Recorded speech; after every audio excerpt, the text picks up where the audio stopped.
राग विज्ञान नमोता ही जाते वै अनंताय महान करि मंगल करियो ग्रंथ करण को का जाते मिले समाज सब पाने बंदरा। आ श्री मोक्ष मार्ग प्रकाशक ग्रंथના આધારે મુનિરાજના સ્વરૂપની ચર્ચા ચાલે છે. સમતા રસથી તૃપ્ત જેને પોતાના પરિણામોમાં સમાધિને ધારણ કરી છે. આજે કહ્યું આદિ વ્યાધિ ઉપાધિથી રહિત, અંતર્જલ્પ ને બહિર્જલ્પથી રહિત,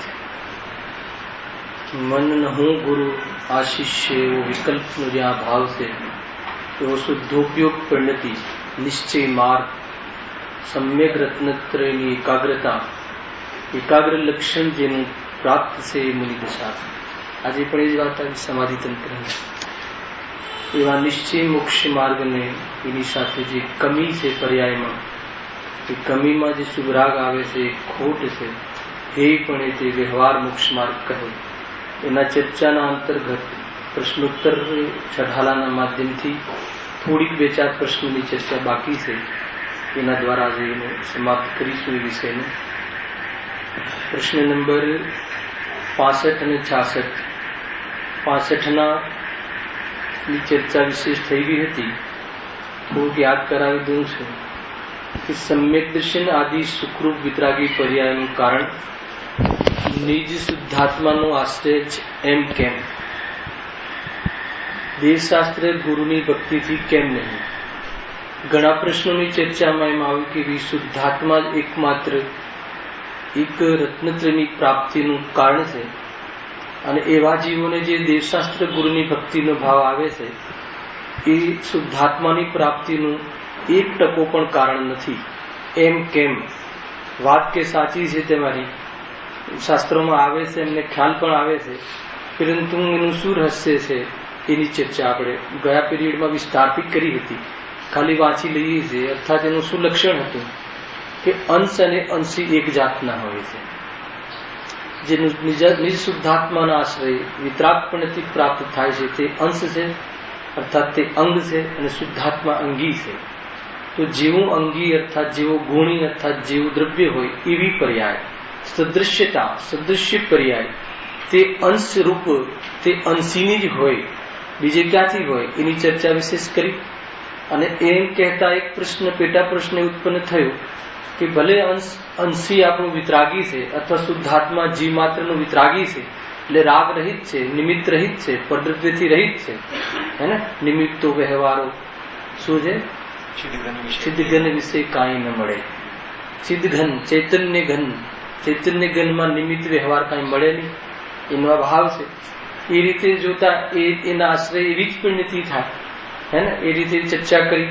ત્યાં એ પ્રશ્ન ઉભો થયો કે ઠીક છે, તો ઘણા વિતરાગી દેવો આપણે 24 તીર્થંકર આદિ વિતરાગી દેવો છે, તો એ તો વિતરાગી છે, તો વિતરાગીના આશ્રય તો આપણને આપણો અંશ જાગૃત થાય ને.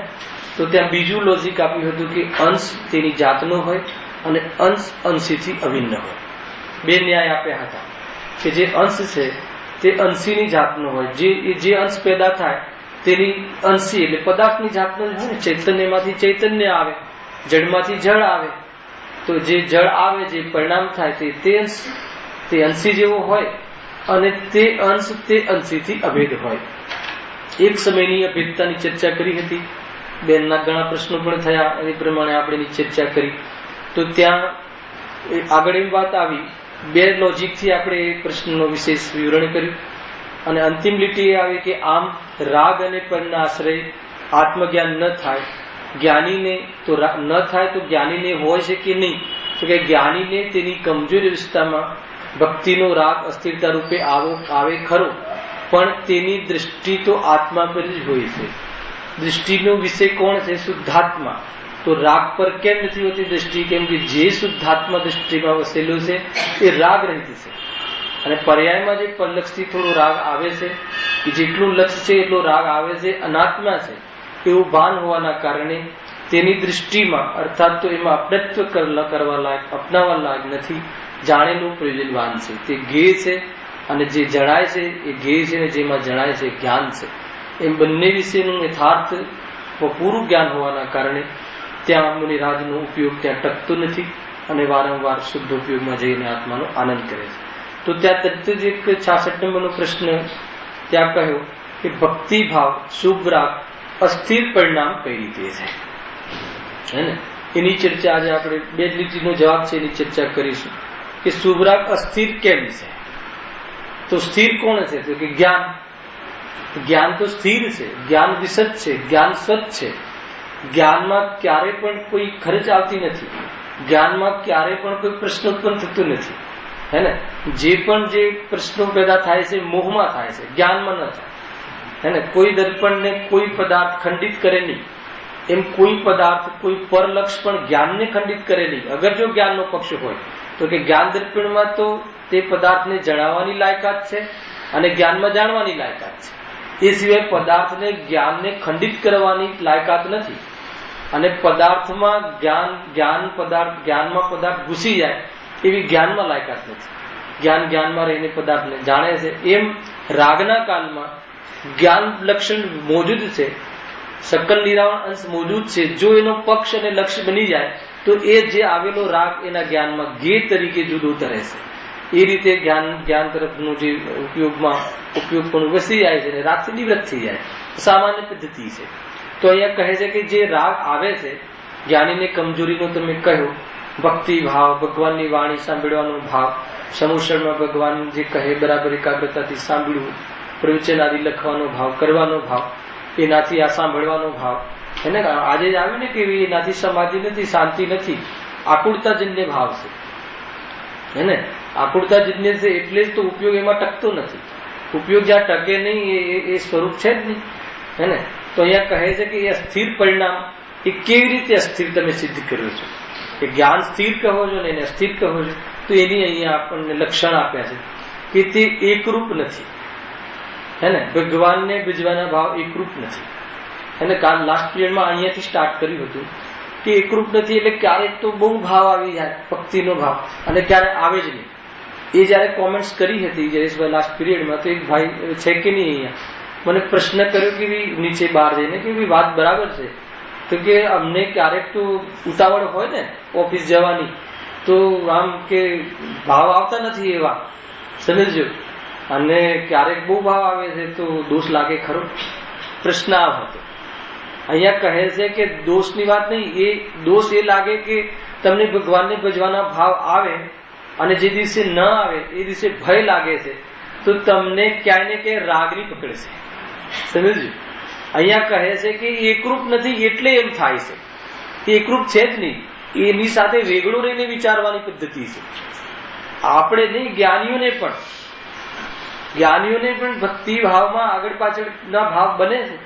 ક્યારેક તો ઘણી ભક્તિ આવે ને ક્યારેક ભક્તિના ભાવ મંદ પડી જાય, કેમ કે રાગનું સ્વરૂપ છે અને અંતર્મુહૂર્ત સુધી ટકે નહીં, હે ને? તમે વિચાર કરજો, તમે બેસજો શાંતિથી, શાંતિથી વિચાર કરજો, હું શુદ્ધાત્મા છું, શુદ્ધાત્મા છું, હે ને? તરત જ પલટાઈને ક્યાંય જે ઘરના કામમાં લક્ષ જતું રહેશે. તો એ રાગનું સ્વરૂપ છે, એટલે કે એકરૂપ નથી, અસ્થિર એને કહેવાય કે એકરૂપ નથી. અને જ્ઞાન તો એ રાગ, સમજજો, એ ભાઈનો જે પ્રશ્ન હતો છે કે નહીં મને ખ્યાલ નથી અહીંયા, એ જે પ્રશ્ન હતો કે ભાઈ અમને ક્યારેક તો આમ મંદિર આગળ આવીને એવી ઉતાવળ હોય, ટ્રેન પકડવાની હોય, તો કે ટ્રેન પકડવાની હોય એ મોહ છે, એ મોહ તીવ્ર થયો એટલે આ મંદ રાગ ત્યાં ન રહ્યો, અને ક્યારેક આ મંદ રાગ આવી જાય ત્યારે તીવ્ર મોહ નથી હોતું. પરંતુ બંનેમાં ધર્મ નથી, બંને વખતે જ્ઞાન એકરૂપ છે. તીવ્ર મોહ આવ્યો એમાં પણ જ્ઞાન જાણે છે, અને આ જે મંદ રાગ આવ્યો એને પણ જ્ઞાન જાણે છે. તો જાણવા રૂપે જે રહ્યો એ આત્માનું લક્ષણ છે, અને જે એકરૂપ નથી રહ્યો એ રાગનું લક્ષણ છે. એમ લક્ષણ ભેદ કરી અને ભય ટળી જાય, ખ્યાલ આવે કે નહીં? તો એ કહે છે કે જીવનનું એ વાત સાચું દર્શન છે. ભય ટળવાનું નામ ધર્મ છે. કોઈ આનાથી કેવી સ્વચ્છંદ થઈ જાય, કોઈ સ્વચ્છંદ થતું નથી. અહીંયા તો રાગમાં એ જ્યાં જ્યાં અંદરમાં એ ભાઈને વિકલ્પ હશે કે અહીંયા એને ભય લાગ્યો કે અમને તો આવું થાય જ છે, તમે કહો છો એમ કે ક્યારેક તો મંદિર આગળ એમ એવી ઉતાવળ હોય ને તો એમ થાય કે જતા રહીએ આપણે બહારથી દૂરથી, ત્યાં નીચેથી, તમે આપણે ભગવાન પાછું રોડ પરથી દેખાય તો ત્યાંથી નમસ્કાર કે સલામ મારીને નીકળી જઈએ. તો કે હવે તમે આ કીધું એટલે હવે અમને તો બહુ ભય લાગે છે કે હવે આવું તો થાય છે. તો અમે એમ નથી કહ્યું, અમે એમ કહ્યું કે એ ભાવ એકરૂપ છે જ નહીં. અરે તમે બહારથી ગયા નહીં, ઘણા મંદિરમાં બેઠા બેઠા પણ એકરૂપ રહેતું નથી. પછી બહારથી જવાની આવવાની વાત કેમ કે એ રાગનું સ્વરૂપ છે. દીકરા પ્રત્યે, દીકરી પ્રત્યે, પત્ની પ્રત્યે રાગ એકરૂપ રહેતો નથી. રાગ દ્વેષ ક્યારે ઓછો રાગ, ક્યારે રાગ દ્વેષ રૂપ પણ નમી જાય. તો એ તો રાગનું સ્વરૂપ છે. એ રાગનું સ્વરૂપ એટલે આત્માનું સ્વરૂપ નથી. એટલા માટે એ એકરૂપ છે નહીં. એટલા માટે એ ભક્તિ એ સ્થિર પદાર્થ અર્થાત તો ત્રિકાલ જ્ઞાન પદાર્થને કેવી રીતે પ્રાપ્ત કરી શકાય જે સ્વયં અસ્થિર છે, એકરૂપ નથી. કસાયની મનતા રૂપ છે અને આત્મા કેવું છે? નિષ્કસાય. કસાયની મંદરૂપ અવસ્થા આત્માને લાવવામાં સમર્થ નથી. હા, એટલો રોલ છે કસાયની મનતામાં કે કસાયની મનતાના કાલમાં આત્મા તરફનો પુરુષાર્થ ઉપડી શકે છે, પરંતુ એ આત્મા તરફનો પુરુષાર્થ ન ઉપાડતા કસાયની મનતાને જે ધર્મ મારી લે તો મનતા તીવ્રતામાં બદલાતા કેટલી વાર લાગે, એટલે એકરૂપ નથી. બીજું જે રાગ છે એ બંધનું કારણ છે, સ્વયં સાક્ષાત આકુળતાનું કારણ છે.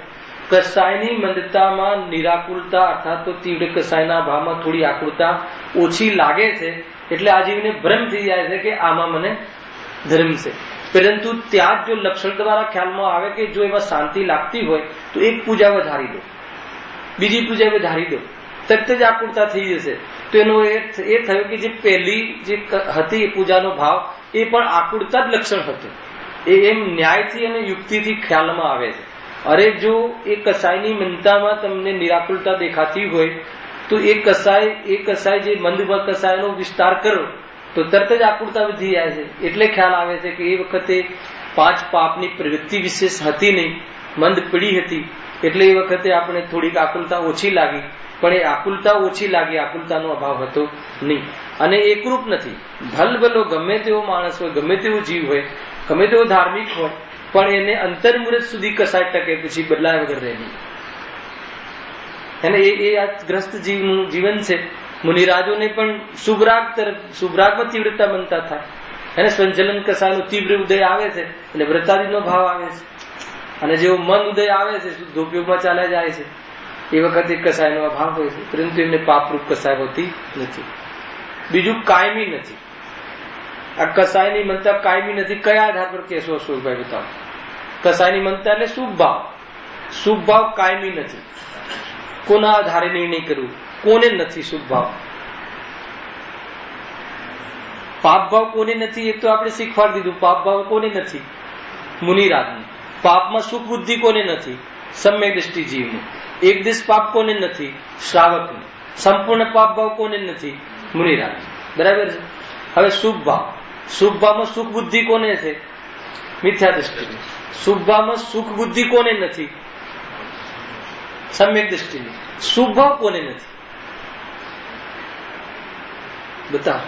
બાકી શુભ ભાવ કોને નથી? કેમ, શું થયું? અરિહંતોને નથી. અરિહંતોને શુભ ભાવ નથી ને. મુનિરાજોને શુભ ભાવ છે. શુભ ભાવમાં સુખ બુદ્ધિ નથી, છતાં શુભ ભાવ એમને છે. અને શુભ ભાવનો અભાવ કોને થઈ જાય છે? અરિહંતોને. એટલે કાયમી નથી. અચ્છા, શુભ ભાવનો અભાવ મુનિરાજને ક્યારે ક્યારે હોય છે? શુદ્ધોપયોગના કાળમાં. તો જે શુદ્ધોપયોગના કાળમાં શુભ ભાવ નથી અને એને જો તમે મુક્તિનું કારણ માનો તો મુક્તિનું કારણ તો રહ્યું નહીં. એટલા માટે શુભ ભાવ વાસ્તવમાં મુક્તિનું કારણ નથી. કેમ કે મુનિરાજ જયારે અંતરંગ પણતિમાં જાય છે ત્યારે અંતર્જલ્પ ને બહિર્જલ્પમાં તો એમને સ્ત્રી પુત્ર મકાન આદિના વિકલ્પ તો હોતા જ નથી. અને અંતર્જલ્પ હું ચિદાનંદ ઘન આત્મ ત્રિકાલ સ્વભાવી એવો જે વિકલ્પ છે અંતર્જલ્પ. એને હમણાં જ ખ્યાલ આવ્યો સમાધિ તંત્રમાં ચાલતું હતું. ખ્યાલ આવે અંતર્જલ્પ કહ્યું. અને એટલો વિકલ્પ જ્યાં સુધી મુનિરાજોને હોય છે ત્યાં સુધી શુદ્ધોપયોગ થતું નથી. એટલા ત્યાં એ વિકલ્પમાં આવેલા છે. તો કહે એનાથી નિવૃત્ત થાય એવું એકાગ્ર લક્ષણ, સમ્યક દર્શન જ્ઞાન ચારિત્રની એકાગ્રતા યુગપદ, એને પરિણામોમાં નિવૃત્તિ, ક્રિયા અંતર જે આત્માની ક્રિયાથી જુદી ક્રિયા છે એવી પરિણામોમાં નિવૃત્તિ થઈ જાય તો એ શુદ્ધોપયોગમાં એ સંપૂર્ણપણે આત્મા વસેલો છે. એ રીતે તો આ કસાયની મનતા રૂપ શું છે? કાયમી નથી. કાયમી કસાયની મનતા રહેતી નથી. ખ્યાલ આવ્યો કે નહીં? તો મુનિરાજને કસાયની મનતા ન રહે તો પછી શું થતું હશે? શુદ્ધોપયોગ. અને આપણે કસાયની મનતા ન રહે તો શું થતું હશે? એમને બી કસાયની મનતા એટલે શુભમાં પણ તીવ્ર મન થાય, પરંતુ અહીંયા આપણી જે શું કહેવાય કે અવસ્થા છે, દશા છે, ગ્રસ્ત દશા છે, એમાં કસાયની મનતા ન હોય ત્યારે કસાયની તીવ્રતા, કસાયની તીવ્રતાના વિષયો આપી દીધા છે, હે ને? કસાયની મનતાના વિષયો આપી દીધા છે. એ મોક્ષ માર્ગને અનુકૂળ ચર્ચા છે. સમજો, મોક્ષ માર્ગમાં કસાયની મનતા એટલે અહીંયા જે લાખો રૂપિયા આજે માની લો કે 15 ઓગસ્ટ છે, કાલે રવિવાર છે, અને ક્યાંય આપણે માથેરાન મહાબલેશ્વર ભલે સ્વાઇન ફ્લૂના કારણે ના જતા હોઈએ, હે ને, પરંતુ મારું એવું માનવું છે કે માની લો કે આપણે એવી જગ્યાએ સમય ન વિતાવતા, 5 ઇન્દ્રિયોના રંગોમાં ન રંગાતા, આત્માની વાત સાંભળવા અહીંયા બેઠા છીએ, તો એ તીવ્ર 5 ઇન્દ્રિયોના વિષયોમાં રમવાનો ભાવ ન રહ્યો તો એ કસાયની મંદતા છે. સમજ્યું? અને 5 ઇન્દ્રિયોના વિષયમાં રહેવાનો ભાવ એ કસાયની તીવ્રતા છે. મોક્ષ માર્ગના આધાર પર ચર્ચા છે. પરંતુ ઘરેલું જે ક્રિયાઓ થાય છે, કસાય થાય છે, એમાં પણ તીવ્રતા મનતા રૂપ કાર્ય હોય છે. કોઈ જીવ, 2 જીવ લઈ લો જાય, એક જીવ ભોજન કરે છે અને બીજો જીવ ભોજન, બંનેની સેમ અવસ્થામાં, તો બંનેને એ વખતે એક ક્રિયા કઈ? ભોજનની પાપ ક્રિયા, ભાવ ભોજનનો પાપ ભાવ, અને પાપ ભાવમાં મનતા તીવ્રતા હોઈ શકે, એને ખાવાની આસક્તિ તીવ્રતામાં અંતર હોઈ શકે. એટલે અલગ અલગ પ્રકારના ત્યાં હોય છે. મતલબ વિષય તો પાપનો, પણ કસાય મંદ. ખ્યાલ આવે કે નહીં? એ એક જ પ્રકાર, મતલબ ક્રિયા એક જ પ્રકારની પાપની ક્રિયા, ભાવ પાપનો, અને બંનેમાં કસાયમાં અંતર છે, પરિણામોમાં આસક્તિમાં અંતર છે. એટલે ત્યાં થોડોક ને થોડોક ત્યાં પુણ્ય પ્રકૃતિનો બંધ થાય છે ને. કર્ણામ યુગનો વિષય છે, ક્યારેક ખોલીશું, આજે વિષય નથી, તે પ્રમાણે થાય છે. એ રીતે છે. બીજું પરાશ્રિત ભાવ છે, હે ને? ભક્તિના ભાવમાં પરલક્ષ કરવું પડે, હે ને? ભક્તિના ભાવમાં પરની પાસે જવું ના પડે, પરનું લક્ષ કરવું પડે. ઘરે બેઠા બેઠા પણ પરનું લક્ષ થઈ શકે કે ના થઈ શકે? ભગવાન પર લક્ષ જાય, હે ને? વાણી પર લક્ષ જાય, ચર્ચા પર લક્ષ જાય, તો પરાશ્રિત ભાવ છે. અને ધર્મ તો સ્વાશ્રિત. જો આકુરતા જન્મે છે, અત્યારે આકુરતા લાગે છે તો હાલ આપણે અત્યારે જે પ્રયોગ ચાલી રહ્યો છે, સમજવાના પ્રયોગોમાં આકુરતા મહેસૂસ થાય છે. તીવ્ર કસાય નથી, પણ મંદ આકુરતા તો છે. આકુરતા છે. આકુરતાનો અર્થ ક્યારે ખ્યાલ આવે? કે નિરાકુરતાનો સ્વાદ આવ્યો. ખ્યાલ આવે કે નહીં? અને નિરાકુરતાનો સ્વાદ ના આવ્યો હોય તો આકુરતામાં કોઈને કોઈ ભ્રમ જરૂર છે. અચ્છા, આપ તમે કયા આધાર પર કહો છો કે અમને આકુરતા છે? આ તો મુનિની ચર્ચા ચાલે છે. મુનિનું તો નિરાકુર સ્વરૂપ જોયું છે, એમાં શાંતિના પથ પર ચાલી રહ્યા છે, એમાં ઉપયોગ ન રહ્યો એટલે આ આકુરતા જણાય, હે ને? મતલબ કે ચારિત્રવંતોને ચારિત્રની કમજોરી હોય છે. જેને ચારિત્રવંત હોય તેને ચારિત્રની કમજોરી ના હોય, એને તો મિથ્યા ચારિત્ર, હે ને? બલવાન હોય, જે નિરોગી હોય, એને રોગ થયો છે એમ કહેવાય, પણ જે સંપૂર્ણ રોગી હોય એને રોગ થયો છે એ વાત ઘટતું નથી. અને આ સીધું લોજિક છે ને. નિરોગી હોય આપણે 5, 10, 25, 50 વર્ષથી, અને કઈ રોગ થયો હોય તો ભાઈ રોગ થયો છે, પણ જે સંપૂર્ણ રોગી જ હોય એને રોગ થયો છે એ વાત ક્યાંથી ઘટે? એટલે નિરાકુરતા જેને ખ્યાલ આવે, આ પ્રશ્ન જયારે બી આ વાત ઉઠાવીએ છે તો એ જીવને એમ લાગે છે મારા માટે તો કઈ રહ્યું જ નહીં. એ તો પછી જે નિરાકુરતાનું વિધાન તો જ્ઞાની થાય છે. તો આપણને પણ વિકલ્પાત્મક સિદ્ધાંતની અંદર જે વિકલ્પના ભાવમાં નિરાકુરતા થાય છે એનું અંદરમાં વલણ હોય ત્યારે આકુરતા લાગે.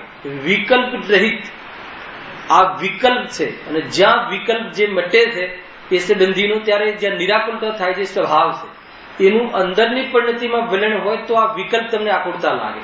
અંદરમાં જવાની તલબ હોય, અંદરમાં એટલે વિકલ્પથી છૂટવાની અંદરમાં એક પ્રકારે પ્રવૃત્તિ હોય. અને વિકલ્પ કોઈ પણ જાતનો હોય એને એમ લાગે કે આ વિકલ્પમાં રહેવા લાયક નથી. કયા આધાર ઉપર? કે જ્યારે જે પ્રકારનો વિકલ્પ નથી રહેતો ત્યારે એટલી નિરાકુરતા રહે છે. એને એના સિદ્ધાંત જ્ઞાનની અંદર, વિકલ્પાત્મક સિદ્ધાંત જ્ઞાનની અંદર પેટના વલણમાં ખ્યાલ આવે છે કે વિકલ્પના અભાવમાં શાંતિનો પ્રસાદ છે. એવો જે એને અંદરમાં પ્રસિદ્ધિ રહે છે એને પોષે છે.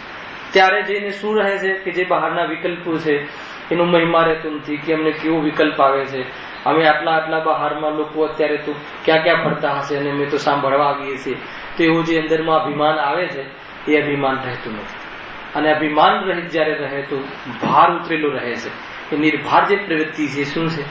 આત્માનો અણસાર છે, એ સાહસ છે, પ્રતિભાસ છે. જો એને પકડી લે તો એનું કામ થઈ જાય, હાલ થઈ જાય. એ રીતે જો સાધક દશામાં સહેચર રહેવા વાળા તે પૂર્ણ મોક્ષ થવામાં બાધક પરિણામ પૂર્ણ મોક્ષ થતા મટી જાય છે. એટલા માટે અસ્થિર છે. સાધક દશામાં સહેચર રહેવા વાળા કે સહકારી રહેવા વાળા, સાધક દશામાં સાથે રહેવા વાળા. કઈ સાધક દશા લીધી છે? મુનિ દશા. સાધક દશા શું છે? વિતરાગતા. એની સાથે જેટલો રાગ રહ્યો છે એમાં રહેવા વાળા કયા? ભક્તિ ભાવ આદિ અસ્થિર ભાવ રહેવા વાળા તે પૂર્ણ મોક્ષ થવામાં બાધક છે. કઈ રીતે બાધક છે? શ્રેણીનો પુરુષાર્થ નથી પડતો. વ્યક્ત રાગમાં ક્યારેય પણ આત્માની સમાધિ થતી નથી, અંતરજલ્પ જેટલી પણ. હે ને? ગુરુદેવને જ્યાં સુધી સમજાવવાનો ભાવ ઉભો રહે ત્યાં સુધી આત્માની અનુભૂતિ થતી નથી. અનુભવ તો છે પણ શુદ્ધોપયોગ નથી થતો. સમજો આ વાત મુખ્ય છે. જેમ આપણે કહીએ ને કે એમને સ્પર્શીને આવે છે, એ તો અનુભવપૂર્વક આવે છે એમ, પરંતુ એ વખત અંદર જઈને આવવાની સ્થિતિ ગ્રહસ્થ દશા સુધી સંભવ નથી. તો મુનિ દશા બહુ ઉત્કૃષ્ટ છે કે અંદર જાય ને બહાર આવે, અંદર જાય ને બહાર આવે. એ તો કઈ પ્રકારે પુરુષાર્થ ચાલે છે, બેસે છે, સામાયિકોમાં આવે છે. હે ને? ગુરુદેવના વચન છે ને કે સમ્યક દૃષ્ટિને, અવૃત્તિ સમ્યક દૃષ્ટિને 6 મહિનામાં હે ને એકાદ વાર એમ ઓછામાં ઓછો, પણ એમાં પણ એ કહે છે કે પ્રમાણ મળ્યું નથી. એને ક્યાંય શાસ્ત્રમાં વાંચવામાં આવ્યું નથી, પણ વાસનાકાલના આધાર ઉપર એવો નિર્ણય કરવામાં આવે છે. સમ્યક દૃષ્ટિને કોઈ ક્રોધ પેદા થઈ જાય તો વેપાર રૂપ તો અંતર્મુહૂર્તમાં નીકળી જાય, પણ એની વાસના અભિપ્રાય તો એને જુદો જ છે. છતાં વાસના છે, ચરિત્ર સંબંધી અભિપ્રાય 6 મહિના સુધી વધારામાં વધારે રહી શકે. 6 મહિનામાં અંતર્મુહૂર્ત બાકી હોય પછી ખતમ થઈ જાય. અજ્ઞાનીને વેર ભાવના ભાવો સુધી રહે. બીજા ભાવ, ત્રીજા ભાવ, ચોથા ભાવમાં અને વર્તમાનમાં બી ખ્યાલ આવી જાય. 5-25 વર્ષે આમ સંબંધ તો સારા લાગે, પરંતુ 25 વર્ષે કઈ અવસર આવે ને એટલે ખ્યાલમાં આવી જાય. યાદ કરે, 25 વર્ષ પહેલાની વાત યાદ કરે કે તમે અમારી સાથે આમ કર્યું હતું એટલે અમે લગ્નમાં નહીં આવીએ. થાય છે કે નથી થતું? તો એટલી વાસના રહે છે એને. તો એ વાસના જ્યાં સુધી રહે છે જયેશભાઈ, ત્યાં સુધી બંધ ચાલુ રહે. ખતરનાક વાત છે. ભલે વેપારમાં નથી, આપણી મિત્રતા બરાબર થઈ ગઈ, આપણે એકબીજાના ઘરે આવીએ, પણ જે મનમાં અભિપ્રાયમાં રાખ્યું છે ને જોશું જયારે વારો આવશે ત્યારે, તો એ રનિંગ કર્મ બંધ થાય છે. એમ નહીં કે વર્તમાનમાં વેપાર જ કરીએ ત્યારે થાય. એક પ્રકારથી વેપાર જ છે, એમાં એ રંગાયેલો જ છે, ઉપયોગમાં હાલ નથી. તો ત્યારે પંચભૂતગલ પરાવર્તન સિદ્ધ થાય. હવે એવા કેટલી જગ્યાએ આપણે ભાવો બનાવીને રાખ્યા છે, અને જયારે તીવ્રતા આવે, ઉદય આવે, ત્યારે એને વર્તમાન વેપારમાં દેખાય, પછી દેખાડો દે, પેલા મનમાં દેખાડો દે, પછી વચનમાં આવે, બરદાસ્ત ના થાય તો વાણીમાં બરદાસ્ત ના થાય તો પછી શરીરમાં દેખાય. બધું થાય આત્માના પરિણામોમાં પણ દેખાય બહાર. એટલે જે પણ કઈ થાય છે પેલા મનમાં થાય છે, અને જે પણ બંધ થાય છે એ પરિણામના આધારથી થાય છે. ગજબની વાત છે ભાઈ, સમજવા જેવી છે. હે ને? વાત ક્યાંથી આવી? સાધક દશામાં સહેચર રહેવા વાળા, એમને કયા સહેચર રહે છે? શુભ ભાવ. એ કેવા છે? બાધક છે. અને જેને સાધક લાગે એ મિથ્યા દ્રષ્ટિ છે. હોય કે ના હોય? ના હોય એમ માને એ મિથ્યા દ્રષ્ટિ. નિમિત્ત નથી એમ માને મિથ્યા દ્રષ્ટિ. નિમિત્તિત થાય એમ માને તીવ્ર મિથ્યા દ્રષ્ટિ. ખ્યાલ આવે છે કે નહીં? કોઈ નિમિત્ત જ ના માને કે નહીં અમને તો રાગ જ નથી આવતો. અરે રાગ નથી આવતો એ રાગ નથી, એ દ્રષ્ટિનો વિષય છે. પણ રાગ આવે છે એને કઈ રીતે ટાળવો? તો જો રાગ સિદ્ધ નહીં થાય તો, બંધ સિદ્ધ નહીં થાય તો મોક્ષ સિદ્ધ નહીં થાય. હે ને? બધું બરાબર સમજવું. હે ને? થોડુંક શાસ્ત્ર વાંચે, થોડો અભ્યાસ કરે પછી કે અમને તો ક્રોધ આવતું જ નથી. ક્રોધ કયા ગુણસ્થાન સુધી રહે છે? 9મા ગુણસ્થાન સુધી રહે છે સંજલન ક્રોધ. સમજ્યું? એમને એ કોટીનું આવે. અને હે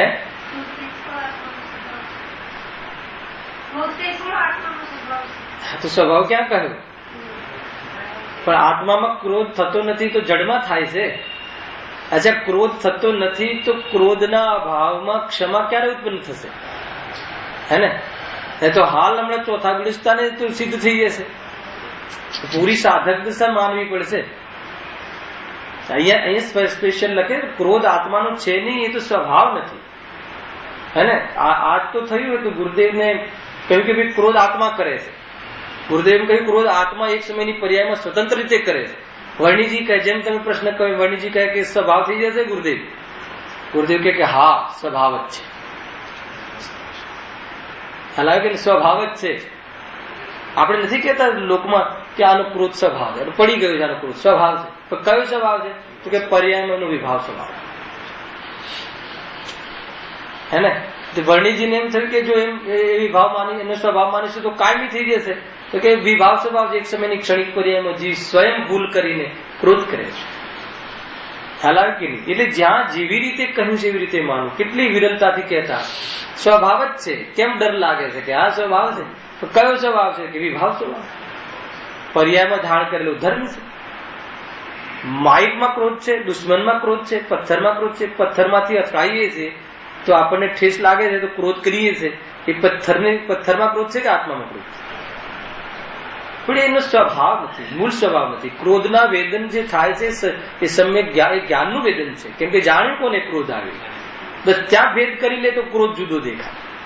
નહીં તો પદ્ધતિ જ નહીં રહે, તીર્થ નહીં રહે, તીર્થંકર નહીં રહે.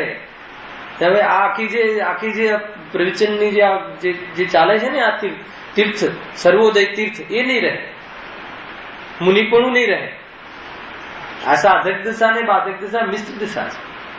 અહીંયા કહ્યું ને, અહીંયા લખ્યું સ્પેશિયલ છઠ્ઠાના કાળમાં છઠ્ઠાના પ્રવચન પર ગુરુદેવના પ્રવચન છે. એમને લખ્યું છે કે સાધક દશામાં સહચર રહેવા વાળા તે પૂર્ણ મોક્ષ થવામાં બાધક.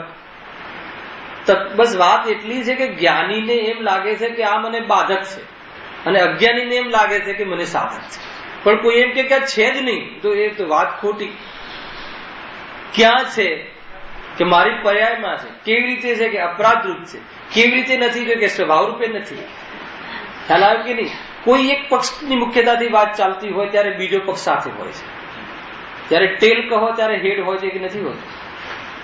પણ મુખ્ય ગૌણ થાય છે.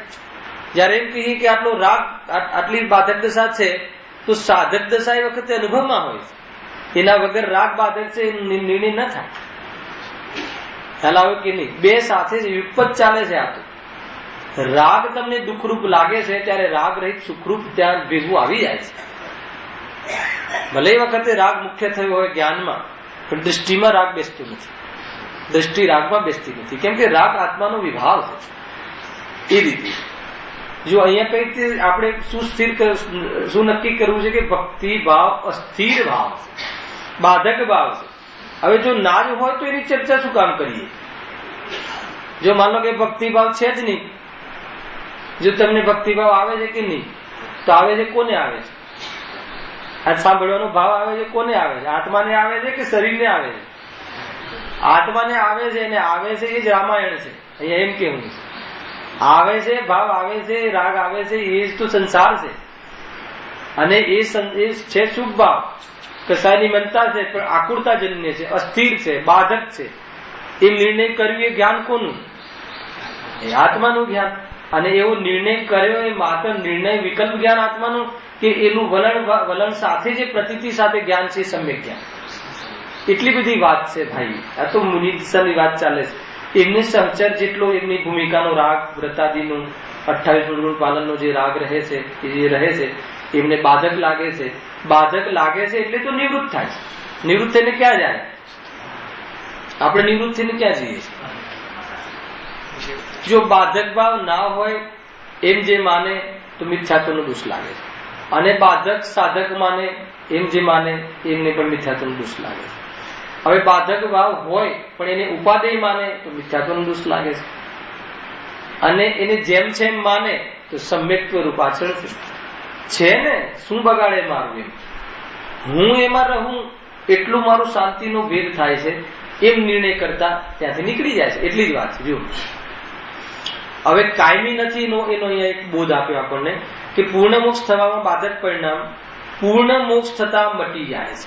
એટલે રાગાદી ભાવ છે તે પૂર્ણતયા નષ્ટ થઈ જાય છે. પૂર્ણતયા નષ્ટ થઈ જાય છે એવી કોઈ વ્યક્તિ આપણી સામે છે તો કે છે ને વિતરાગી દેવ. તો પૂર્ણતયા નષ્ટ થઈ જતું હોય અને પૂર્ણતયા વિતરાગતા થઈ જતી હોય તો એ પૂર્ણતયા જે નષ્ટ થઈ જાય છે એ પૂર્ણતયા પ્રગટ થવાનું કારણ ક્યાંથી હોય? કે ના જ હોઈ શકે. અભાવ વસ્તુનો અભાવ કારણ કઈ રીતે બની શકે? એટલે એક પ્રકારથી અસ્થિર છે. તો હવે શું કરવું? શુભરાગ કરવું કે ન કરવું? બોલો, નિર્ણય લોકો કઈ નિર્ણય તો કરવો ને. આ તો આપણે કથન કર્યા. હવે શુભરાગ કરવો કે ન કરવું કરીને બતાવો. જયારે પત્ની પર ક્રોધ આવતો હોય ને ત્યારે પત્નીએ પૂછ્યું કે જરા શુભરાગ કરીને બતાવો. એને અશુભ વધી જશે. ખ્યાલ આવે કે નહીં? આત્મા ફાત્માની વાત અહીંયા નહીં કરવાની એમ કહી દેશે, ભલે પંડિત હોય. ક્રોધમાં ભાન ભૂલી જાય છે. ખ્યાલ આવે કે નહીં? તો કેમ થતું નથી? પણ કરી શકતો નથી. કસાયની મનતા થાય તો કરવું શું? અમારે શુભ રાગ આવે એ વખતે શું નિર્ણય કરવો? ખ્યાલ આવે કે આકુરતા જન્ય છે, અસ્થિર છે. તો જયારે ભક્તિ બોલતા જઈએ અને નિર્ણય કરતા જઈએ તો કે ભક્તિમાં ચાવ જ ના આવે. ખ્યાલ આવે કે નહીં? આપણે હવે પર્યુષણમાં આવશે નથી ભક્તિથી તમે ભક્તિ ભાવથી પૂજા કરશો તો શ્રદ્ધાનો વિષય છે ભાઈ. શ્રદ્ધામાં એમ હોય છે કે આ રાગ છે, આત્માનો વિષય નથી. અને શ્રદ્ધા પ્રમાણે પરિણામ આત્મામાં રુચિ હોય ત્યાં વીર્ય પ્રગટ કરે છે. તો ભક્તિનો સ્વામી થતું નથી. અને ભક્તિના ભાવોમાં આવવારૂપ આવી ગયો છું એટલો દોષ એને ખ્યાલમાં હોય છે. બધું સાથે ચાલે છે, એમાં કોઈ રીતે કોઈ હે પણ એ વર્તે છે. તો કોઈ ભક્તિ કઈ રોતા રોતા કરવાની એવું કઈ થોડી, કોઈ બનાવટ નથી. આવી જાય છે શું છે એમાં જાગૃત રહેવું. ધાર્મિક જીવ જાગૃત રહે છે તો એનાથી શું થશે? અહેમ નહીં થાય કે મને સરસ ભક્તિ આવે છે. અને અહેમ થશે તો શું થશે? એકત્વ એવી વસ્તુ પર કરવું કે જે કાયમી હોય. અને જેના પર તમે અહેમ કરો છો કાયમી રહેતું નથી એટલે શું થશે? દુઃખ થશે. કે તરત જ જતું રહેશે. જેવી પ્રતિમા ત્યાં બિરાજમાન કરી દીધી હે ને, પછી શું થાય છે? બીજા દિવસે આવે તો પણ એને ભાવ નથી આવતો કે જે પ્રતિમા માથે લઈને નાચતો હતો એની જગ્યાએ ભાવ નથી આવતો. અને એમાં અહેમ કરી લીધું હશે તો એને એમ થશે કે મારો ધર્મ જતું રહ્યું, હવે મને આમ કેમ થાય છે? જેમ પેલા ભાઈનો પ્રશ્ન થતો હશે ને, થયો હતો ને કે હવે શું કરવું? તો કે એ ભાવ એકરૂપ નથી, અસ્થિર છે. જે સમયે જે ભાવ આવ્યા જ્ઞાની ધર્માત્મા ગભરાતા નથી હે ને. કોઈ દિવસ ક્યાંય નહીં. એ એમને કઈ જાતિ 96,000 રાણીને પ્રેરવાનો ભાવ આવી જતો હશે તો ભય થઈ જતો હશે. કોઈ એમને કેમ ભય થતો નથી કે એ આવા યોગ્ય ભાવ એ સમયનો એક સમયની રાગ પણ નથી. કોઈ એમ કરીને ઉપાધિ બુદ્ધિ કરે કે એવો રાગ કરવા જેવો છે, કરવા જેવો છે એમ નહીં, આવ્યા વગર રહેતું નથી. કરવા જેવાની વાત ક્યાં આવી? કયો રાગ કરવા જેવો છે ને કયો રાગ કરવા જેવો નથી? દ્વૈતપણું થોડી. આ તો મુનિ દશાની ચર્ચા ચાલે છે ભાઈ. સામ્ય ભાવ, સમતા રસથી તડગોળ છે એને. જે મતલબ કે મહેલ હોય કે સ્મશાન હોય એને છે ને આખી કડી છે. બોલો, મહેલ હોય કે સ્મશાન હોય, કોઈ નિંદા કરે કે પ્રશંસા કરે, આયુષ્ય થોડું હોય કે વધારે હોય એને, કોઈ ઉપસર્ગ કરે કે કોઈ સેવા કરે તો પણ સમતાને જાણ. કેમ કે દુશ્મન નામનું કોઈ દ્રવ્ય વિશ્વમાં છે ને. દુશ્મન નામનું છદ્રવ્યમાં કોઈ છે દ્રવ્ય? તો એ દુશ્મન છે નહીં. એ તો મારા જ્ઞાનમાં જણાવવા લાયક ગેર છે. એની એટલી જ લાયકાત છે. અને જેમાં જણાય છે હું જે મારી લાયકાત છે, બંનેની લાયકાત કોઈ દિવસ એકબીજા રૂપે થતી નથી. ક્યાં ડર છે? એ રહસ્ય છે. જીવને એમ લાગે છે કે આ મારો શત્રુ, આ મારો દુશ્મન ને આ મારો મિત્ર. તો છદ્રવ્યમાં કોઈ મિત્ર દુશ્મન તો છે જ નહીં. પૂર્વકર્મના ઉદયકૃત એવી પરિસ્થિતિ દેખાતી હોય, જણાવવા લાયક ગે છે. એ રીતે જ્ઞાન સ્થિર છે. જ્ઞાનનો પક્ષ લો તો સ્થિર ઉપયોગમાં પણ થઈ જાય. અને જ્ઞાનનો પક્ષ ના લો તો મોહ હંમેશા ખંડિત પર્યાયને અનુભવ કરે. આમ કરવું જોઈતું તું, આમ નતું કરવું જોઈતું, આને તો આમ વિચાર કરવું જોઈએ, આમ ના વિચાર્યું અને આમ ન કર્યું. એને પાગલ થઈ જાય. ભાર ભાર ભાર ભાર. અને એમ એના વિચાર કરવાથી પ્રકૃતિ બંધાયેલી નથી. તમારા વિચાર કરવા પ્રમાણે કોઈ પદાર્થ એ પ્રમાણે પરિણમનમાં બંધાયેલો નથી. એનું નામ ક્રમબદ્ધ પર્યાય. વિચાર તમારો ક્રમમાં આવ્યો એ નાજાયજ નથી, એ જાયજ છે એના ક્રમમાં, પણ એ પ્રમાણે પેલું પરિણમે એ નાજાયજ વિચાર છે, એ સ્વરૂપથી વિપરીત ચિંતન છે, દુઃખદાયી ભાવ છે. કેમ કેમ થશે નહીં. અને ક્યારેક કાગતાલ છે ને ન્યાય, ક્યારેક એ પ્રમાણે પોતાની સ્વતંત્રતાથી પરિણમે એને મેળ ખાઈ જાય તો ઓર એ મિથ્યાત્વનું પોષણ કરે છે. મેં વિચાર્યું હતું એવું જ થયું, મેં જેવું વિચાર્યું હતું એવું જ મૈસૂર બન્યું. હે ને, સૌથી વધારે બનાવટમાં મૈસૂરની બહુ તકલીફ છે. 100 વખતમાંથી 10 વખત સુધરે, 90 વખત ના સુધરે.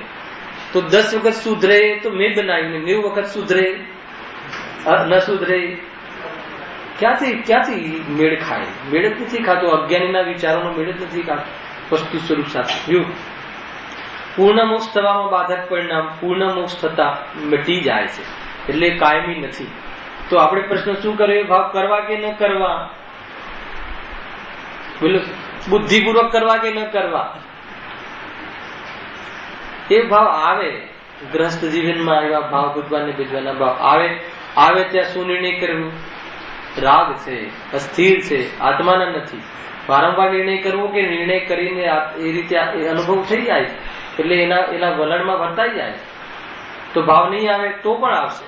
આવે તો શું કરવું? જ્ઞાન નહીં આવે. જયારે જયારે રાગ આવે ત્યારે જ્ઞાન નથી આવતું. તો જ્ઞાન અને રાગ બે અનાદિથી ભિન્ન છે, સાથે રહે તો એકબીજાના થોડી થઈ ગયા. કલ્પના કરી લેજે. આજે થોડુંક હે ને ઓલા ગુરુદેવ આપે ને પેલા ઉદાહરણ, એક નદીના કિનારે એક મૂર્ખ બેઠું હોય છે અને ત્યાંથી જાન નીકળે છે. રાત પડી ગઈ હોય છે જાનને, તો જાન ત્યાં રોકાઈ જાય છે. તો એને પણ ખાવા પીવાનું બધું આપે છે અને સવારે જાન જતી રહે છે, દુઃખી થઈ જાય. એને એમ થયું કે મારા માટે આવી ને મારી એટલે દુઃખી થઈ જાય. એ રીતે છે આ ઘરમાં આવવા વાળા બધા સંયોગોમાં આવવા વાળા ધન, જવા વાળા ધન, બસ એના ક્રમમાં આવે છે ને જાય છે. આવતું જતું વસ્તુ ને જે આવતું જતું એક સમયમાં જાણે, અને જાણવા વાળો કાયમી રહે એ જ્ઞાન. અને જ્ઞાન કહેતા પર ને જ્ઞાન કહેતા સ્વ. એનાથી નિવૃત્તિ થઈ ગઈ એટલે એની અનુભૂતિ. શાનાથી નિવૃત્તિ થઈ? એમાં અહમપણું કરવાની નિવૃત્તિ થઈ ગઈ. એમાં અપેક્ષિત ભાવ ન રહ્યો એટલે વિતરાગતા. અહમપણું પછી વિચારીને અહમપણું થોડી થાય છે. કાંઈ પ્રયોજન પાસિત ના થાય તો જે નિર્વિકાર રહે, નિર્વિકલ્પ રહે, ઉપેક્ષિત રહે, એ તો અહમપણું. બીજું કયું અહમપણું? તમને જેવું જ્ઞાન થાય કે આની સાથે મારે કાંઈ પ્રયોજન નથી, તો એની સાથે એ સમયે બધા સંબંધો તૂટી જાય.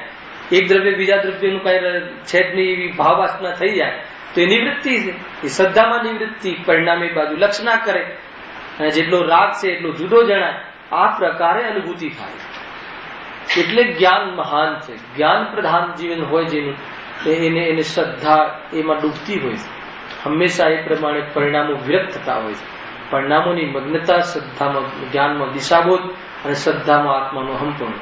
આવું એક વૈરાગ્ય જયારે એક સાથે ચમકે છે ત્યારે દુનિયાનો કોઈ પદાર્થ એના સમ્યક જ્ઞાનના આડે આવતું નથી. દુનિયાનો કોઈ પદાર્થ એને કોઈ વિચલિત કરે એવું હોતું નથી. એ મુનિ દિશા છે. આ પાવર છે ભાઈ, આ તો વિતરાગતાનો પાવર ઉતરે નહીં, એકરૂપ છે. એને રાગમાં દેખાય પણ રાગમાં હોય નહીં. કે આવીને છેલ્લે તો હોય નહીં. હોય નહીં કઈ અપેક્ષા? સ્વામી થતું નથી. હોય નહીં બાધક માને. આ રીતે જમવું છે ભાઈ. એ રીતે આ 66મો પ્રશ્ન પૂરો થયો. ઘણું છે, જેટલું લઈએ કાલે ફેર લઈએ તો ઓર વાત આવે, પણ આપણું તમારા ફંડામેન્ટલ સમજવા. એક પોર્શન આપણો પૂરો થશે આ પરીક્ષણ પહેલા, તો એ પણ એટલું મતલબ કે રમવા લાયક છે, વિચારવા લાયક છે કે ભાઈ રાગ આવે ખરો, આવે એમાં ઉપાધિ બુદ્ધિ કરે તો આત્મા ખોવાઈ જાય છે. અને રાગમાં ઉપાધિ બુદ્ધિ તૂટી ગઈ હોય છતાં રાગ રહે તો ઉપયોગની એક સમયની પર્યાયમાં ખોટ લાગે છે. અને રાગ નીકળી જાય તો કે આત્માની અનુભૂતિ જે થયેલી છે અનુભવ, એની અનુભૂતિ શુદ્ધ ઉપયોગ થઈ જાય છે. એટલે રાગ આવે એમાં ઉપાધિ બુદ્ધિ તોડવાની હાલ આપણામાં ક્ષમતા છે. અને રાગનો અભાવ ક્રમથી થાય છે. એટલું તો આપણે નક્કી કરી શકીએ ને કે આમાં સુખ નથી, લાભ નથી. હાલે એમાં કોણ રોકે છે? એમાં કોણ રોકે છે? મોહ રોકે છે. અને એના સાથે જ નક્કી કરવાનું છે કે આત્માનો નથી. કેવી વસ્તુ છે જુઓ. એ રીતે આપણે જે નિશ્ચય મોક્ષ માર્ગ અને વ્યવહાર મોક્ષ માર્ગની ચર્ચા આપણે કરી રહ્યા છીએ, એનું એક પ્રકારથી પ્રશ્નાત્મક ચર્ચા વિવરણ પૂરી થઈ. અંતિમ 72મા પ્રશ્નમાં એટલું કહે છે, અંતિમ વાત કહે છે કે હવે સામાન્ય જેટલા વિષય ચાલે આપણે 6-7 શનિ રવિના એડજસ્ટમેન્ટ પર, એમાં સામાન્ય 5-6 પોઈન્ટથી એને આપણે યાદ કરી લઈએ. અહીંયા અલગથી એક પ્રશ્ન પણ મૂક્યો છે કે નિશ્ચય મોક્ષ માર્ગ અને વ્યવહાર મોક્ષ માર્ગનું અંતર સ્પષ્ટ કરો. તો પ્રથમ પોઈન્ટ છે કે આ સુખી થવાનો વાસ્તવિક ઉપાય છે નિશ્ચય મોક્ષ માર્ગ, અને વ્યવહાર મોક્ષ માર્ગ ઉપચારથી સુખી થવાનો ઉપાય કહેવાય છે. અને એની ચર્ચા આપણે આગળ થઈ ગઈ છે. ઉપચાર કેમ કે જેટલો, જેમ કે આજે મલાડમાં પણ ચાલ્યું ને કે પીછી કમંડલ કે નગ્નતા દેખાય તો આપણને શું ખ્યાલ આવવો જોઈએ કે સર્વ પદાર્થોથી રાગ નીકળી ગયો છે. એને મુનિરાજને અલ્પ રાગ, તો બાકીનો રાગ નીકળી ગયો છે. એટલે વિતરાગતા બતાડે છે, એટલા માટે એને જીનવાણીમાં સ્થાન મળ્યું. અને આટલો રાગ હજુ ઉભો છે, એ ટાળવો છે, એ પ્રકારે પુરુષાર્થ કરવા માટે નિમિત્ત બને છે, કે એટલું જ્ઞાનમાં નિમિત્ત બને છે. એ પ્રમાણે એટલા માટે એને ઉપચાર આવ્યો.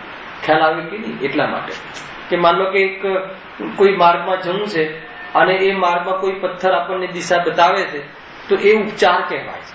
અને એ દિશામાં તમે જાઓ એ નિશ્ચય કહેવાય. ખાલી એ પથ્થર તમને લઈ જશે કે પથ્થરથી તમે ગયા કે તમે સ્વયં ગયા? ખ્યાલ આવે છે કે નહીં? અસુર આપણને આમ માની લો કે કુંભોજ બતાવે કે આ દિશામાં કુંભોજ છે, તો એ પથ્થર લઈ જશે કે સ્વયં જવું પડશે? સ્વયં જવું એ નિશ્ચય છે. અને એને કુંભોજ બતાવ્યું એટલે એટલો એનો અહીંયા વ્યવહાર કે ભાઈ ત્યાંથી એમને જ્ઞાનમાં થયું, એટલી જ વાત છે બસ. સેકન્ડ પોઈન્ટ, આ સ્વયં, આ એટલે નિશ્ચય મોક્ષમાં સ્વયં સમ્યક દર્શન જ્ઞાન ચારિત્ર સ્વરૂપ વિતરાગતામય છે. અને વ્યવહાર મોક્ષ માર્ગ આ માત્ર તે વિતરાગતાના નિમિત્ત અસંખ્ય છે, એની ચર્ચા આપણે થઈ ગઈ. ત્રીજું, આ સ્વયં નિશ્ચય મોક્ષ માર્ગ સંવર નિજરા તત્વ છે. આત્માને વરવું અને આત્માને વરતા રહેવું એટલે શુદ્ધિની વૃદ્ધિ, એવું સંવર નિજરા રૂપ છે. અને વ્યવહાર મોક્ષ માર્ગ કેવો છે? અજીવ તત્વ છે અને આશ્રવબંધ તત્વ રૂપ છે. અજીવ કેમ કહ્યું? વ્યવહાર મોક્ષ માર્ગની બહુ ચર્ચા થઈ ગઈ છે. આગળ વ્યવહાર મોક્ષ માર્ગ એટલે જે પરલક્ષથી દેહ આશ્રિત જે ક્રિયાઓ થાય છે, ક્રિયા સમિતિ આદિ પાલનની ક્રિયા અને સંબંધી લક્ષ્ય વાળો શુભ ભાવ, તો જે શુભ ભાવ છે એ આવ્યો એટલે આશ્રવ કર્મ ઉદયથી, અને એમાં ઉપયોગ રોકાયો એટલે બંધ, અને એના નિમિત્તથી નવા કર્મ આવે છે અને સ્થિતિનો ભાગ બંધ કરે છે એટલે આશ્રવ બંધ. અને જેટલી અજીવ કેમ કહ્યું? કેમ કે જેટલી પરિણતિ જેટલી શરીર આશ્રિત થાય છે મુનિરાજોને, નગ્નતા આદિ, એ અજીવની ક્રિયા છે, મુનિરાજની ક્રિયા નથી. હોય તે જ, બીજી ના હોય, પણ એ અજીવની ક્રિયા છે. જ્યારે આત્માનો અનુભવ અને જેટલી વિતરાગતા મુનિરાજને હોય એટલી પ્રાપ્ત થાય છે, ત્યારે સંયોગમાં રહેલું શરીરનું પરિણમન સ્વયં સ્વતંત્ર રીતે નગ્ન હોય છે. આજ સુધી કોઈ મુનિરાજે કોઈ કપડા ત્યાગ્યા હોય છે ને? સ્વરૂપમાં નથી. કપડાનો રાગ ત્યાગ્યો એમ તો કહેવાય છે, પરંતુ કપડા ત્યાગ્યા એમ નથી કહેવાતું. ખ્યાલ આવ્યો કે નહીં? છતાં કહેવાય તો પણ એમાં રાગ ત્યાગ્યો એ બતાવવું છે. કદાચ કહેવાય નિમિત્તનું નિમિત્ત, વેવાયનું વેવાય થાય કે ન થાય, એ રીતે નિમિત્તનું નિમિત્ત, રાગનો ત્યાગ. રાગના ત્યાગમાં શું ના રહ્યું? તો કે કપડા ના રહ્યા. શું આવ્યું? તો કે આનંદ આવ્યો નિશ્ચય. રાગ ન રહ્યો એ કથન વ્યવહારનું, એ રીતે. હા, ચોથો પોઈન્ટ, નિશ્ચય મોક્ષ માર્ગ સ્વયં નિરાકુરતામય તથા પૂર્ણ નિરાકુરતાનું કારણ છે. આજે મોક્ષ માર્ગ છે સાક્ષાત નિરાકુરતામય છે. અને શાનું કારણ છે? મોક્ષનું સંપૂર્ણ નિરાકુરતાનું કારણ છે મોક્ષ માર્ગ. કયો મોક્ષ માર્ગ? નિશ્ચય. વ્યવહાર નહીં, ભક્તિ નહીં. ભગવાનની ભક્તિ આવે પણ માર્ગ નથી. ભક્તિથી શક્તિ કેળવાતી નથી. શક્તિમાં કમજોરી આવે ત્યારે ભક્તિ આવે છે, સ્વરૂપ આવે છે. હે ને? દુનિયામાં એમ કહેવાય કે ભક્તિથી શક્તિ થાય. દુનિયાના ગણિત જુદા છે, વિતરાગીઓના ગણિત જુદા છે. એને આ તો નિહાલ થઈ જવાય. ભક્તિ આવે તેમ ખ્યાલ આવે કે કમજોર છે, હજુ ભગવાનની સામે ઉભા રહેવું પડે, કમજોરી છે. એક ભગવાન બીજા ભગવાનની સામે કેમ ઉભો રહે? એવું સ્વરૂપ છે. જો આ પરાધીન વ્યવહાર મોક્ષ માર્ગ પરાધીન પરલક્ષી ભાવ હોવાના કારણે આકુળતામય તથા નિરંતર આકુળતાનું કારણ છે. અને ભક્તિ કરવી હોય તો ભક્તિ યાદ રાખવી પડે. સૌથી પહેલા તો પ્રશ્ન જ. અને પાઠ કરવો હોય રાજેશભાઈ તો યાદ તો રાખવું પડે ને. કાલે અમારે ત્યાં રિહર્સલ થતું હતું ને બાળકોનું, ત્યાં હવે બધું સાંસ્કૃતિક પ્રોગ્રામ, તો મેં કહ્યું કેટલું કઠિન છે. 50 વાર રીટેક કરાવે બાળક પાસે તો જેવી પર્યાય લાગી છે એવી આવે નહીં. કેટલી આકુળતા હતા. અને એ ભક્તિમાં સમ્યક દર્શનનો વિષય છે. એ સમ્યક દર્શન ક્ષણમાં થાય છે અને એનો નાટક કરવામાં ઘણો પરિશ્રમ છે. એટલું જ સ્વરૂપ છે ભાઈ. એટલે કહે છે કે બહારની ભક્તિ પરાધીન છે. ઘણી વાર બધા કહે ને, ઘણી વાર ભગવાનની સામે જઈને મારે શું બોલવું, સૌથી પહેલી આકુળતા. હવે કાંઈક એને સમજાઈએ કે ભગવાન નમોકાર મંત્ર આ યાદ નથી રહેતા, ચિહ્ન યાદ નથી રહેતા, અને કેટલી બધી પરાધીનતા રહે છે. એમ જુઓ આગળ, આ સમ્યક પુરુષાર્થ પૂર્વક પ્રગટ થવા વાળી જીવની સ્વાભાવિક દશા છે. આત્મા દેહ નથી, દેહથી ભિન્ન છે. દેહ છે, દેહનું સંયોગ પણ છે, પણ દેહ તે આત્મા નથી. દેહ લક્ષથી ભક્તિ, રાગ, ભગવાનના લક્ષથી રાગ છે, ભગવાનનું લક્ષ છે, પણ તે ધર્મ નથી. એવી શ્રદ્ધા, એવી પ્રતીતિ, એવું સંવેદન, અને એનાથી અભિપ્રાયમાં નિવૃત્તિ અને એનાથી પરિણામથી નિવૃત્તિ થવામાં કોઈની જરૂરત નથી. ભગવાનની ભક્તિ કરવા માટે કમસે કમ ભગવાનનું લક્ષ તો કરવું પડે. અને આત્માની ભક્તિ અથવા આત્મામાં નિશ્ચય ભક્તિ કરવા માટે આત્માનું લક્ષ્ય કરવું પડે. કથન વ્યવહાર આત્મા તો હોય જ છે. આત્મા ક્યાં ગયો છે? એમાં કોઈ ચોવ્યાર કરવાની જરૂર નથી. ખ્યાલ આવ્યો કે નહીં? આત્માની અનુભૂતિ રાત્રે થઈ શકે. ખ્યાલ આવ્યો કે નહીં? પૂજાનો નિષેધ છે રાત્રિમાં. નિષેધ છે કે નહીં? રાત્રિમાં પૂજા થાય કે નથી? અને આત્માની પૂજા 24 કલાક. બોલો કેવું સ્વરૂપ છે એમ.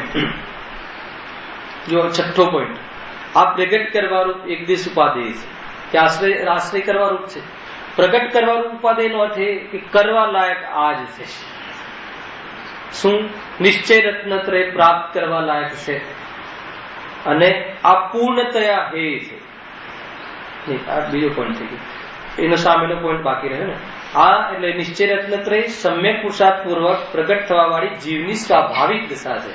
અને વ્યવહાર રત્નત્રય આ જીવની કમજોરી વશ પ્રગટ થવા વાળી જીવની વ્યવહારિક દશા છે.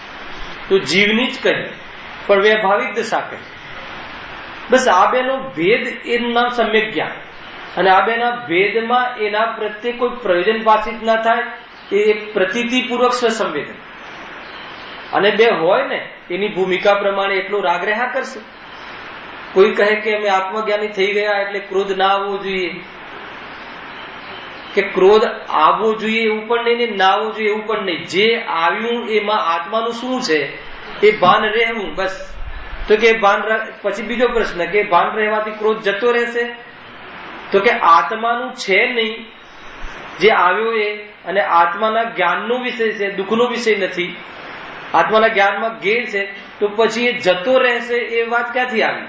બીજા પદાર્થમાં એ જતો રહેશે કે રહેશે એનો કહેવાનો અધિકાર તમને ક્યાં છે? ખ્યાલ આવ્યો કે નહીં? દુનિયામાં કયા પદાર્થને કેટલું આ અવસ્થામાં રહેવું એનો નિર્ણય કરવા વાળા તમે કોણ? એ આટલી અવસ્થામાં રહેવાની આ વર્તમાન સ્થિતિ એની, અને હવે નહીં રહેવા વાળી એની સ્થિતિ, પહેલા કેવી રહેવા વાળી હતી એ સ્થિતિ, ત્રણેય સ્થિતિનું એક સમયમાં જ્ઞાન કરવાનો આત્માનો અધિકાર છે. પરંતુ એને આમ ના રહેવું જોઈએ અને એને આમ થઈ જવું જોઈએ, અને એ આત્માનો અધિકાર નથી. જ્ઞાન આત્માનો અધિકાર છે. એમ થતા એમ નક્કી કરતા ભૂત ભવિષ્ય વર્તમાનની પર્યાયનું જ્ઞાન હાલ થઈ શકે એવું એક સમયની પછીની પર્યાયનું જ્ઞાન થઈ શકે, તો એ પદાર્થમાં અનંતકાળની પર્યાયનું અંદરમાં રહેવાની શક્તિ, અને મને એક સમયની પર્યાય પછીનું જ્ઞાન થાય તો અનંતી પર્યાયનું જ્ઞાન કરી શકવાનું મારું જ્ઞાન સામર્થ હાલ. તો જ્ઞાન સભા હું પરિપૂર્ણ અને પદાર્થ પરિપૂર્ણ હાલ. ક્યાં કોઈ વાત રહી? જસુભાઈ ખ્યાલ આવે છે? હવે એક સમય પછીની પર્યાય જયારે ખ્યાલ આવે કે એ જે પિંડ છે ને, આટાનો પિંડ, એમાંથી હવે રોટલી બનશે, તો એના એક સમય પછીની પર્યાય એનામાં વિદ્યમાન, તો એવી અનંતી પર્યાય એનામાં વિદ્યમાન, અને એક સમયની પર્યાયનું જ્ઞાન મારામાં વિદ્યમાન, તો અનંતી સમય પછીની પર્યાયનું જ્ઞાન એવી શક્તિ મારામાં હાલ વિદ્યમાન. તો એ રીતે જ્ઞાયક પરિપૂર્ણ, પદાર્થ પરિપૂર્ણ, ક્યાં કઈ લેવા જેવું છે. બસ એ રીતે પદાર્થની અનુભૂતિ, રોજ એક અનુભૂતિનો વિષય આપણે કહીએ છીએ શોર્ટકટમાં.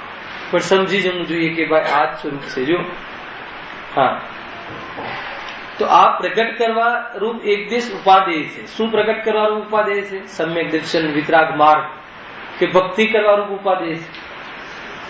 ભક્તિ આવે એ હે છે એ નક્કી કરવા રૂપ, ને નક્કી કરીને એનાથી કોઈ પ્રયોજન સદાતું નથી, તો એનો પક્ષ અને લક્ષ્ય છોડીને આત્મામાં સમાવા રૂપ એકમાત્ર વિતરાગ કાર્ય ઉપાદેય છે. જ્યારે જ્યારે રોગ થાય ત્યારે ત્યારે નિદાન કરવું, નિદાન કરીને એનું ઉપાય કરવો, ઉપાય કરીને રોગથી નિવૃત્ત થવું. તો રોગ ક્યારે છે? આપણે એમ લાગે કે મંદિરમાં આવીએ એટલે રોગ મટી જાય, ને ઘરે જઈએ એટલે રોગ થાય. અહીંયા કહે કે શુભરાગવી રોગ છે ને અશુભરાગવી રોગ છે એમ. અને આ પૂર્ણતયા હે છે, વ્યવહાર માર્ગ પૂર્ણતયા હે છે. કોઈ જગ્યાએ ઉપાધિ કહો, કહ્યું છે કોઈ જગ્યા ઉપાધિ, તો કે જાણેલો પ્રયોજનવાન કહ્યું છે. ત્યાં પણ 13મી ગાથા કે 12મી ગાથામાં ઉપાદેયમાં એમ કહ્યું છે કે ઉપાદેય એટલે ઉપાદેય બુદ્ધિ રૂપ નહીં.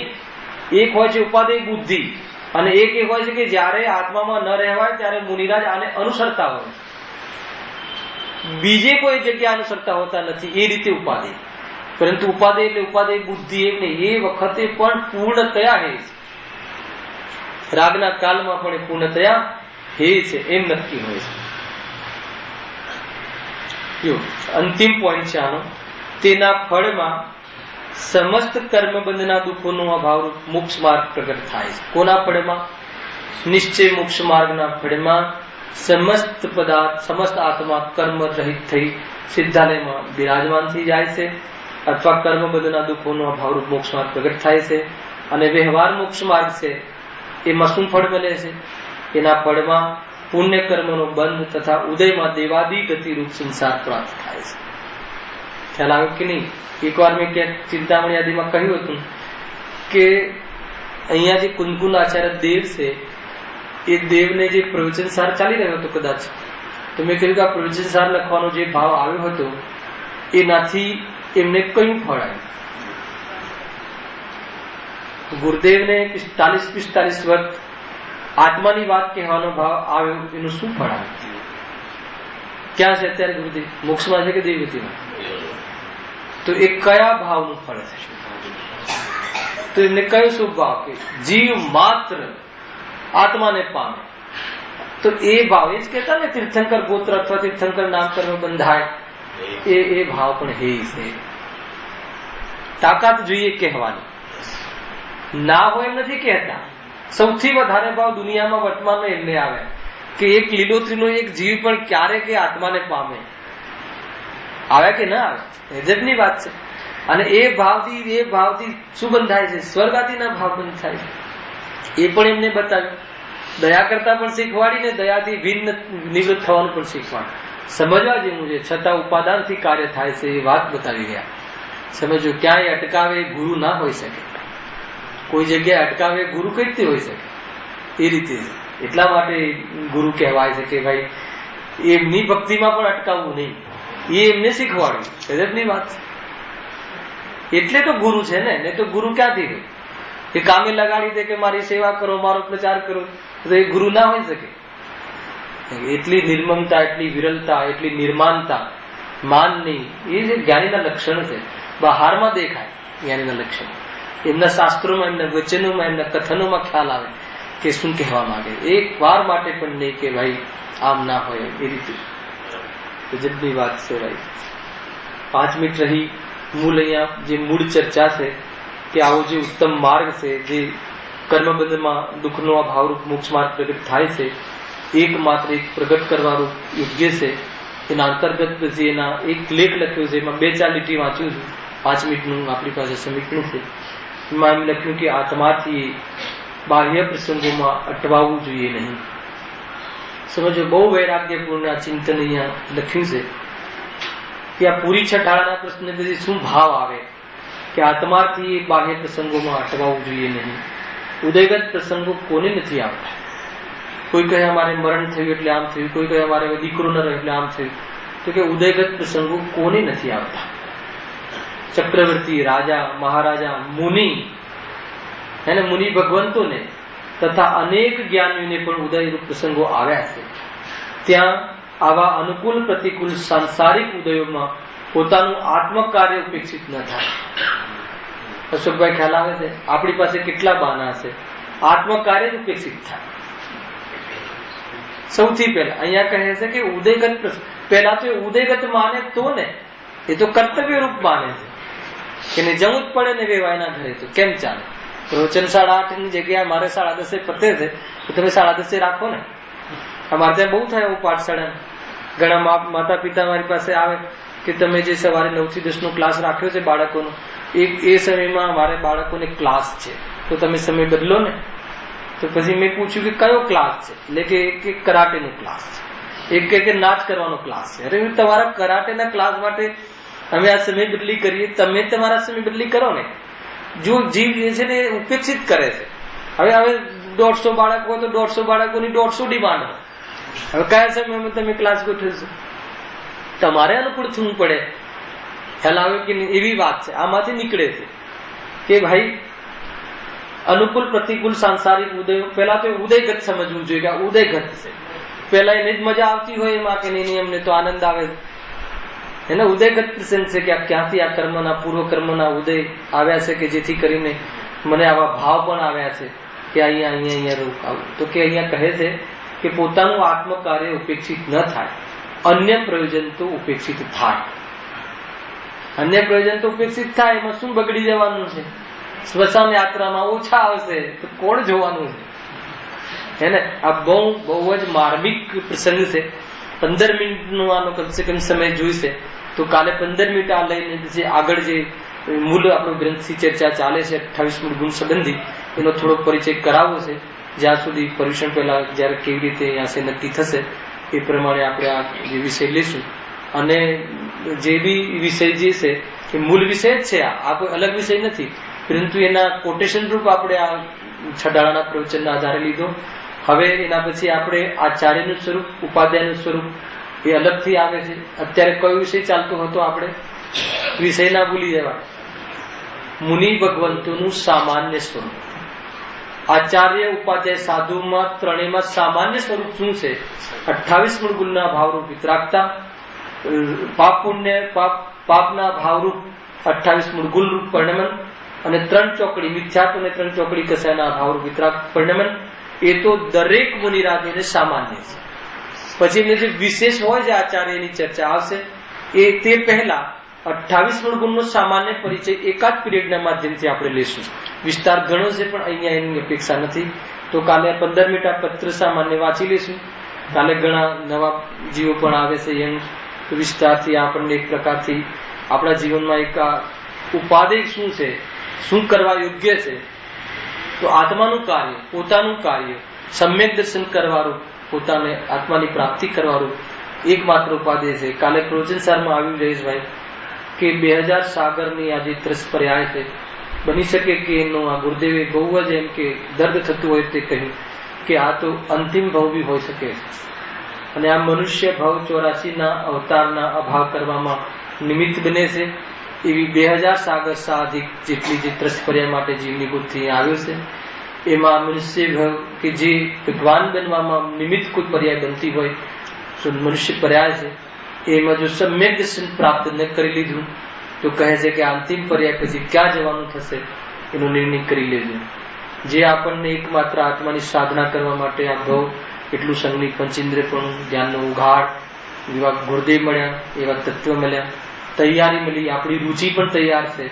તો કહે રુચિને પલટવાળું જે પુરુષાર્થ છે એ કાર્ય કરવાનું ન રહી જાય, એ અહીંયા ખાસ આપણા માટે ત્યાં ઉપદેશ આપ્યો. એટલા માટે એને અનુકૂળ આ એક વૈરાગ્યમય સામાન્ય પત્ર છે. એ 15 મિનિટ આપણે વાંચીશું અને પછી આપણે આગળ જે વિષય છે એની ચર્ચા